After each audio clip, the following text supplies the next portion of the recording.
Vivemos cercados de mistérios que atravessam todas as culturas e todas as épocas. Mas talvez nenhum seja tão poderoso quanto esta pergunta: o que acontece depois da morte? Desde que o ser humano olhou para o céu estrelado e percebeu a própria finitude, nasceu dentro dele a angústia e o desejo de entender o que existe além do último suspiro. Para alguns, a morte é o fim absoluto, a dissolução de tudo. Para outros, é o início de uma nova forma de existência. O Espiritismo, através da obra de Allan Kardec, nos convida a enxergar a morte não como uma tragédia final, mas como uma passagem necessária, como uma porta que se abre para uma vida mais ampla e verdadeira.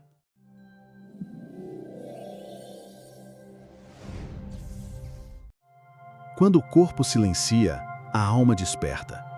Quando os olhos materiais se fecham, a visão espiritual se abre. A morte, segundo Kardec, não é interrupção, mas continuidade. Somos espíritos imortais que habitam temporariamente um corpo de carne. Esse corpo é como uma vestimenta, um instrumento de aprendizado. Quando ele se desgasta, o espírito o abandona, mas a essência permanece viva, lúcida e ativa. Essa compreensão muda profundamente a forma como encaramos não apenas a morte, mas a própria vida. Porque se a vida continua, cada gesto, cada pensamento, cada escolha se torna semente para o que vamos colher do outro lado. Mas antes de avançarmos, eu quero te convidar a refletir comigo e a deixar nos comentários. Quando você pensa na morte, qual é o sentimento que surge primeiro? É medo, curiosidade, esperança, paz ou até mesmo negação? A sua resposta pode ajudar alguém que hoje sofre em silêncio. Alguém que teme esse mistério e que pode encontrar consolo ao ver que não está sozinho. Compartilhe, porque a troca é também uma forma de caridade. A experiência da morte não é igual para todos. Allan Kardec nos explica que os primeiros instantes após o desencarne variam conforme a vida que a pessoa levou, conforme os sentimentos que cultivou, conforme o estado moral e mental em que ela se encontra. Para alguns, o momento é de alívio e liberdade, como se uma grande carga tivesse sido retirada dos ombros. Para outros, é de confusão e apego, como se não conseguissem acreditar que a vida na Terra terminou. Imagine alguém que viveu com consciência tranquila, praticando a caridade, buscando ser útil, se esforçando por aprender e melhorar a si mesmo. Para esse espírito, a morte é como acordar de um sono suave. Ele se sente amparado, muitas vezes cercado por amigos e familiares que o recebem em planos espirituais mais elevados. A serenidade, a clareza, a paz. Agora, pense em alguém que viveu mergulhado em vícios, no egoísmo, no ódio, ou que cultivou apenas a matéria sem jamais olhar para dentro. Para esse espírito, a separação do corpo pode ser um processo doloroso. Ele pode permanecer preso à casa, aos objetos, às pessoas, sem aceitar a nova realidade. Alguns não percebem sequer que morreram e continuam a tentar viver a rotina de antes, estranhando porque não são ouvidos ou atendidos. Essa fase é chamada por muitos médiuns de perturbação espiritual, um estado de confusão que pode durar horas, dias, anos ou mesmo séculos, dependendo do grau de apego. Mas é importante lembrar, não existe condenação eterna. O que existe é tempo de adaptação. Espíritos mais endurecidos podem demorar, mas todos um dia despertam para a verdade. E nesse despertar, descobrem que a morte não os destruiu, apenas os convidou a refletir. Quando o espírito começa a se libertar do corpo, ele desperta em uma nova realidade. Kardec nos ensina que não existe um céu fixo para os bons, nem um inferno eterno para os maus. O que existem são planos espirituais, dimensões vibratórias, estados de consciência. Cada espírito se liga naturalmente a ambientes e companhias semelhantes àquilo que cultivou em vida. Quem viveu na vibração do ódio, da inveja, do egoísmo, encontra-se com outros que vibram nas mesmas energias. É como se a sintonia fosse uma lei magnética. Já quem se esforçou pelo bem, pela fé, pela fraternidade, encontra amparo, proteção e ambientes mais luminosos. O mundo espiritual é vasto, variado e complexo. Há regiões de sofrimento, mas também há colônias de paz e aprendizado, como tantas vezes relataram médiuns sérios, como Chico Xavier. Um dos momentos mais emocionantes do retorno ao mundo espiritual é o reencontro. Muitas vezes, familiares e amigos desencarnados aguardam o recém-chegado. Para quem semelhou laços de amor, esse reencontro é um abraço de esperança. É a confirmação de que o vínculo não se rompeu com a morte. O amor é mais forte do que a separação física. Mas nem sempre os reencontros são imediatos. Há casos em que, por merecimento ou necessidade de aprendizado, o espírito precisa passar um tempo em recuperação, em adaptação, em zonas de tratamento espiritual. Assim como alguém que sai de uma cirurgia delicada e precisa repousar, o espírito pode ser levado a locais de reequilíbrio antes de rever os entes queridos. Tudo é cuidado, tudo é orientação, nada é castigo arbitrário. E então, chega o chamado panorama espiritual. Kardec e outros estudiosos relataram que muitos espíritos, ao desencarnarem, veem como se fosse um filme da sua vida. Não apenas lembranças soltas, mas uma visão clara dos efeitos dos seus atos, tanto os bons quanto os maus. É como se a consciência se iluminasse diante da verdade. Nesse momento não adianta desculpa, não adianta máscara. O espírito sente a realidade tal como ela é. E aqui está uma grande revelação. Não é um juiz externo que condena ou absolve. É a própria consciência que se reconhece. É o próprio espírito que percebe onde acertou, onde falhou, onde poderia ter amado mais, onde poderia ter perdoado, onde poderia ter servido. Esse balanço não tem o objetivo de humilhar, mas de educar. E é desse reconhecimento que nasce o desejo sincero de reparar, de recomeçar, de crescer. Ao rever sua história, o espírito descobre que cada palavra, cada gesto, cada pensamento deixou marcas não apenas na sua própria vida, mas também na vida de outros. Muitas vezes ele percebe o alcance de coisas que julgava pequenas. Um sorriso oferecido a alguém em desespero pode ter evitado uma tragédia. Uma palavra dura pode ter gerado mágoas profundas. A vida é uma rede, e o panorama espiritual mostra os fios dessa trama invisível. Depois desse processo, muitos espíritos são acolhidos em comunidades espirituais. As chamadas colônias espirituais são locais de aprendizado, trabalho e descanso. Obras mediúnicas como Nosso Lar descrevem hospitais, escolas, praças, bibliotecas. Não como cópia da Terra, mas como símbolos que ajudam o espírito em adaptação a compreender a nova realidade. A lei divina é de amor, e o amor organiza espaços de cura para que cada alma siga progredindo. Mas nem todos vão direto a essas regiões. Kardec e outros médiuns relatam a existência de zonas de sofrimento, muitas vezes chamadas de zonas umbralinas. São locais onde se reúnem espíritos que vibram na mesma sintonia de dor, ódio, apego ou vício. Imagine uma grande cidade onde todos carregam a mesma ferida. O ambiente se torna pesado, escuro, denso. Esse estado não é castigo imposto, mas consequência natural da sintonia espiritual. Um espírito que cultivou o ódio pode encontrar-se cercado de outros que também respiram o ódio. Um viciado pode ser atraído para comunidades de espíritos ainda ligados ao mesmo vício. Essas regiões lembram verdadeiras prisões sem grades, porque a prisão é interior. A chave da liberdade está no próprio coração. No momento em que nasce o arrependimento sincero, em que a alma decide mudar, socorro é enviado. Nunca falta auxílio, mas o espírito precisa abrir-se para recebê-lo. A lei de causa e efeito se manifesta em toda parte, não como vingança, mas como aprendizado. Tudo que fazemos, pensamos ou sentimos gera consequências. Se espalhamos bondade, recebemos apoio. Se espalhamos dor, colhemos experiências que nos ensinam a não repetir o erro. Essa lei é justa, perfeita e ao mesmo tempo misericordiosa, porque sempre abre caminho para a reparação.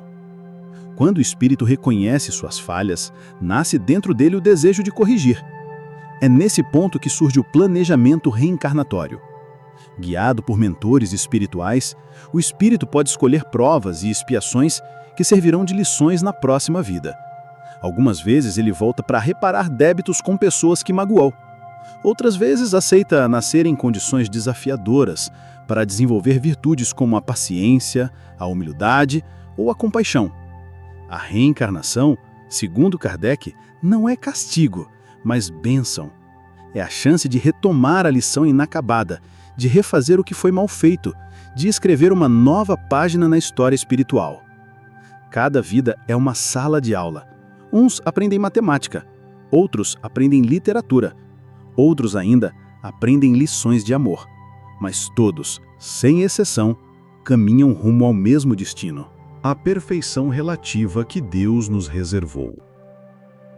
Muitos espíritos, ao compreenderem isso, aceitam com alegria os desafios da encarnação. Sabem que cada dor é temporária, mas cada virtude conquistada é eterna.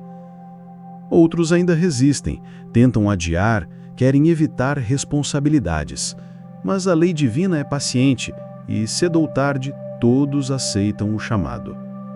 Enquanto isso, no mundo espiritual, eles continuam aprendendo. Alguns participam de cursos e palestras, outros trabalham auxiliando encarnados em hospitais, escolas, comunidades. O trabalho no bem é sempre uma forma de progresso. Mesmo espíritos que ainda carregam falhas encontram oportunidades de servir. É servindo que aprendemos a amar, e é amando que nos libertamos. Entre os momentos mais tocantes do retorno ao mundo espiritual estão os reencontros profundos, quando o espírito desperta e reencontra familiares queridos que já haviam partido antes. O que se sente é impossível de descrever com palavras humanas. Abraços que parecem eternos, lágrimas que não são de dor, mas de alívio e alegria. Sentimentos de que a separação nunca foi absoluta, apenas temporária. Esses reencontros são provas vivas de que o amor é mais forte que a morte. Mas não apenas familiares nos recebem.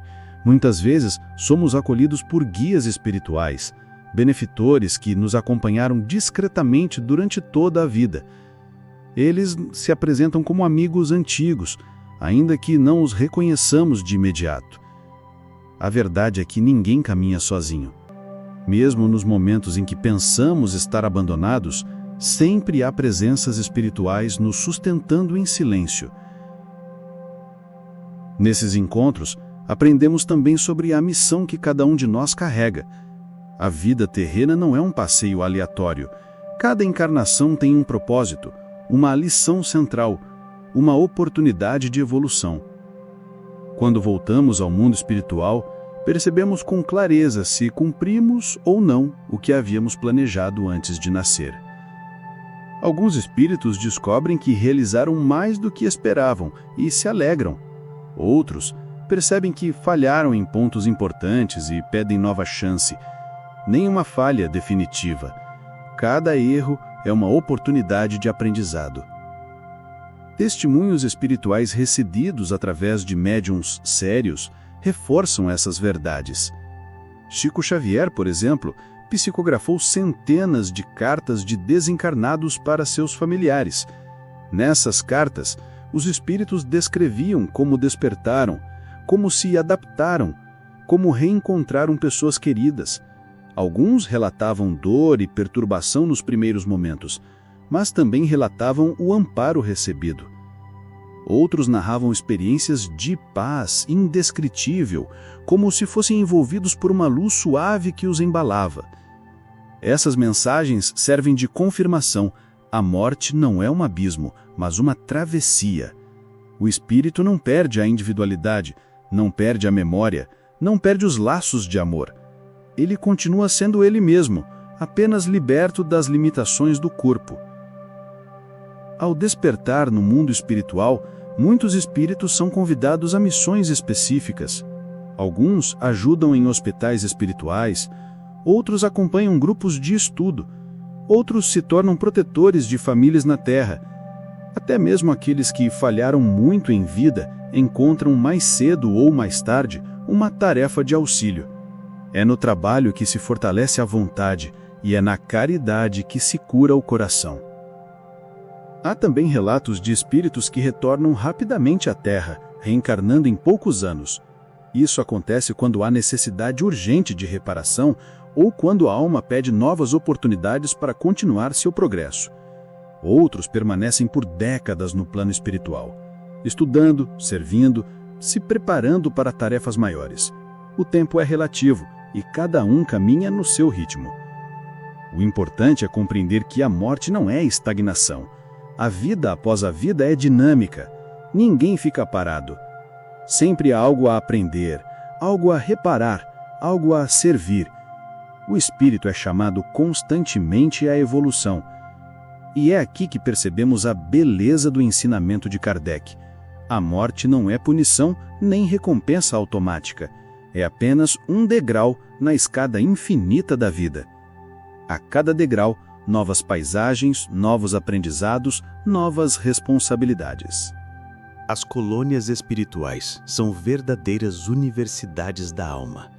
Ali, espíritos que já despertaram da perturbação inicial recebem cuidados, orientações e missões. Há hospitais onde a energia do amor substitui os remédios terrenos. Há escolas onde a sabedoria é transmitida não apenas por palavras, mas por vibrações de luz. Há praças e jardins que lembram ao espírito a beleza da criação divina, devolvendo esperança àqueles que chegam marcados pela dor. Em muitas descrições mediúnicas, vemos espíritos trabalhando como médicos, professores, servidores, todos unidos por um ideal: aprender e servir. Diferente da Terra, onde muitas vezes o trabalho é visto como peso ou obrigação, no plano espiritual, o trabalho é uma alegria, porque cada tarefa é uma forma de crescimento. Mesmo os espíritos que ainda carregam falhas podem colaborar, ajudando em tarefas simples, e assim vão se fortalecendo moralmente. É também nessas colônias que muitos espíritos começam a planejar sua próxima encarnação. A reencarnação não é um sorteio ou um castigo imposto, é um ato de amor e sabedoria, onde o espírito, com a orientação de mentores, escolhe provas e expiações que o ajudarão a reparar débitos e a desenvolver virtudes. Alguns aceitam nascer em famílias desafiadoras para aprender a perdoar. Outros assumem limitações físicas para desenvolver humildade. Aos que reencarnam em condição de pobreza para aprender o valor da solidariedade. Essas escolhas não são fáceis. Muitos espíritos tremem diante da perspectiva de enfrentar novamente dores e desafios, mas ao mesmo tempo sabem que a vida material é uma oportunidade rara e preciosa de evolução. Assim como o estudante que teme a prova difícil, mas entende que precisa dela para avançar, o espírito aceita as lições que a vida na Terra irá oferecer. O sofrimento, então, ganha outro sentido. Não é punição cega, é experiência educativa. Cada lágrima pode se transformar em aprendizado. Cada queda pode se tornar degrau. Quando olhamos pela lente da imortalidade, entendemos que nada se perde. Até mesmo os erros mais graves podem ser transformados em bênçãos, desde que haja arrependimento e esforço de reparação. Mas não pense que a vida espiritual é apenas dor ou luta. Ela também é feita de alegria, de encontros luminosos, de descobertas maravilhosas. Imagine poder conversar com espíritos sábios que viveram há séculos e que continuam ensinando. Imagine poder compreender os fios invisíveis que unem todas as existências. Imagine sentir-se parte de uma grande família universal, onde cada alma é importante e cada coração é chamado a amar. Agora eu quero te convidar a uma pausa breve de reflexão. Feche os olhos por um instante. Respire fundo. Imagine-se caminhando em um jardim espiritual iluminado por uma luz suave. Sinta a presença de amigos invisíveis ao seu lado. Ouça em silêncio a mensagem que vibra em seu coração. Você não está sozinho. Você nunca esteve sozinho. Você é um espírito imortal e a morte não é o fim. É apenas uma passagem para uma realidade maior. Respire mais uma vez e permita que essa certeza traga paz ao seu coração. Uma das maiores consolações que o Espiritismo nos oferece é a certeza de que os vínculos verdadeiros não se rompem com a morte. O amor que cultivamos por alguém continua vivo, mesmo depois da separação do corpo. A saudade que sentimos é natural, mas ela não precisa ser desespero, porque quem amamos não desaparece, apenas muda de estado. Permanece consciente, sente, pensa e, muitas vezes, nos acompanha em silêncio. Allan Kardec explicou que os espíritos desencarnados influenciam os encarnados muito mais do que imaginamos. Às vezes pensamos que nossos pensamentos surgem do nada, mas muitos são inspirações que vêm desses companheiros invisíveis. Os bons espíritos nos inspiram ao bem, nos fortalecem diante das provas, nos sustentam quando estamos prestes a cair. Já os espíritos menos esclarecidos podem soprar ideias negativas, alimentar nossos vícios e intensificar nossas fraquezas. Essa ligação acontece por sintonia. Se cultivamos sentimentos de ódio, de orgulho, de egoísmo, atraímos espíritos que vibram da mesma forma. Se cultivamos fé, humildade e bondade, aproximamos presenças de luz. É por isso que Kardec insistia tanto em oração e vigilância. Orar não é apenas pedir favores a Deus. Orar é sintonizar a alma com planos mais elevados. É abrir uma janela para que a luz entre e ilumine nossos pensamentos. A oração sincera tem poder de elevar nosso espírito, afastando influências perturbadoras, e também chega aos corações desencarnados. Quando oramos por um ente querido que partiu, essa vibração o alcança como um bálsamo. Mesmo que ele esteja em regiões de sofrimento, a energia da prece é percebida como um raio de esperança. Muitas vezes é a oração dos que ficaram que desperta aqueles que ainda se encontram presos à matéria. A prece também fortalece os espíritos de luz que nos ajudam. Quando oramos, damos a eles recursos para que se aproximem ainda mais. É como se acendêssemos uma lâmpada que permite a esses amigos enxergar nosso coração com clareza e agir com maior intensidade. As comunicações mediúnicas estudadas por Allan Kardec confirmam essa interação constante. Espíritos desencarnados transmitem mensagens que revelam detalhes pessoais, sentimentos, provas de identidade. Eles contam como foi o processo da morte, descrevem as sensações, falam do reencontro com familiares, pedem perdão, oferecem consolo. São vozes que atravessam o véu e testemunham a continuidade da vida. Essas mensagens não devem ser vistas como espetáculo, mas como lição. Elas nos mostram que o destino da alma está ligado àquilo que cultivamos em vida. Espíritos felizes confirmam que a paz depende do amor vivido na Terra. Espíritos sofredores alertam sobre os perigos do egoísmo, da indiferença, do ódio. Todos reforçam a mesma verdade. A morte não apaga a responsabilidade. Cada um colhe exatamente o que plantou. Mas, acima de tudo, essas comunicações confirmam que nunca estamos separados. Quando pensamos em quem amamos, quando enviamos boas vibrações, estamos nos comunicando de forma sutil. E quando silenciamos em oração, também podemos sentir a resposta em forma de intuição, de calma repentina, de sensação de presença amiga. A vida espiritual não está distante. Ela está entrelaçada com a vida material.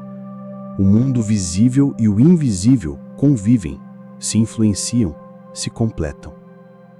A morte apenas retira a cortina, mas não destrói a ligação. Depois de atravessar o momento da morte, depois de rever a própria vida, depois de reencontrar afetos e de compreender a lei de causa e efeito, o espírito continua sua jornada de evolução. A vida espiritual não é repouso eterno, nem punição eterna. É movimento, aprendizado constante, serviço contínuo. Allan Kardec nos ensina que a finalidade da vida tanto na Terra quanto no plano espiritual, é o progresso. Cada experiência, cada prova, cada encontro é oportunidade de avançar um pouco mais. Não há retrocesso definitivo. Mesmo os espíritos mais endurecidos um dia despertam para a luz. Mas esse progresso não acontece por mágica. Ele depende daquilo que chamamos de reforma íntima.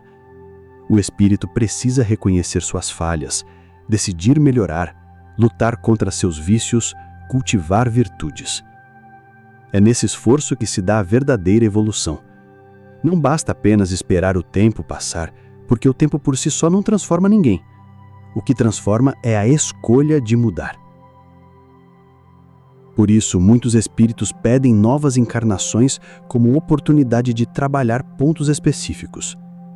Alguém que abusou do poder pode nascer em condição de humildade, para aprender o valor da simplicidade. Alguém que feriu o próximo pode renascer em posição de fragilidade, para desenvolver compaixão. Há os que se encarnam em condição de pobreza, para aprender o valor da solidariedade.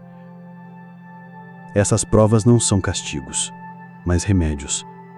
Assim como o médico receita um tratamento amargo para curar uma doença, a lei divina permite que o espírito enfrente dificuldades para curar a alma. Cada lágrima se transforma em lição, cada desafio se converte em degrau, cada limite abre portas para a liberdade futura. E o mais belo de tudo, ninguém caminha sozinha. O espírito conta sempre com a ajuda de mentores, amigos espirituais, familiares desencarnados e até mesmo encarnados que cruzam seu caminho na Terra. Muitas vezes, aquela pessoa que surge para oferecer apoio em um momento difícil é instrumento da espiritualidade maior. Muitas vezes, aquele conselho simples, aquela palavra amiga, é inspiração de um espírito de luz. Essa incompreensão traz esperança. Porque se a vida continua, se ninguém está condenado para sempre, se todos têm chance de recomeçar, então, a morte não é inimiga. Ela é parte do processo de evolução. O medo dá lugar à confiança. A dor da separação dá lugar à certeza do reencontro. O sofrimento se converte em oportunidade de aprendizado. O Espiritismo nos mostra que o futuro é luminoso. Mesmo quando atravessamos sombras, mesmo quando sentimos a noite escura da alma, sempre existe uma manhã esperando para nascer. A vida não termina na sepultura. Assim como o sol não desaparece quando a nuvem o cobre. Ele continua brilhando, ainda que não o vejamos. Assim também é a vida do espírito, eterna, indestrutível, sempre em progresso. Agora, eu quero te convidar a uma pausa silenciosa. Feche os olhos por alguns instantes. Respire fundo. Imagine que você está diante de uma grande porta de luz. Atrás dessa porta está o mundo espiritual, vibrante, acolhedor, cheio de vida. Você dá um passo e sente leveza. O corpo pesado fica para trás, mas você continua inteiro, consciente, sereno. À sua frente, rostos familiares se aproximam. Abraços se repetem, lágrimas se transformam em sorrisos, e você percebe que nunca esteve só. A morte não te arrancou da vida, apenas te conduziu a outro capítulo. Repita em silêncio. Eu sou um espírito imortal. Eu sigo além da morte. Eu sigo rumo à luz. Permita que essa certeza aqueça seu coração, que ela transforme a forma como você olha para o presente. Porque se a vida continua, cada gesto de hoje tem valor eterno. Cada palavra pode ser semente de paz. Cada ato de amor pode ser ponte para reencontros felizes no futuro. Allan Kardec nos ensinou que a morte não é o fim. Ela é apenas a transição para uma nova etapa. Aprendendo a cada vida, crescendo a cada experiência. E se tudo continua, a pergunta mais importante não é o que acontece depois da morte, mas sim como estou vivendo antes dela. A resposta está em cada escolha diária. no perdão que oferecemos, no orgulho que vencemos, na paciência que cultivamos, no amor que semeamos. Porque tudo isso é o que levaremos conosco quando a viagem prosseguir para além do corpo. E agora eu quero te ouvir. Como você imagina a vida após a morte? Deixe sua reflexão nos comentários.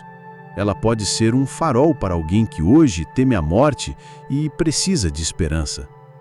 Se essa mensagem tocou seu coração, curta este vídeo, se inscreva no canal Olhar e Despertar e compartilhe com alguém que precisa ouvir sobre a imortalidade da alma. E antes de sair, eu te convido a assistir ao vídeo Allan Kardec, O que o Espiritismo ensina sobre a esquerda.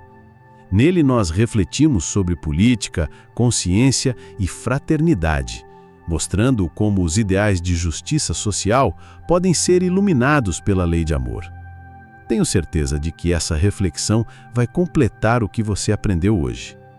Lembre-se sempre, onde a luz permanece, a sombra não resiste. A morte não é o fim, ela é apenas uma passagem. E cada passo rumo ao amor é também um passo rumo à eternidade.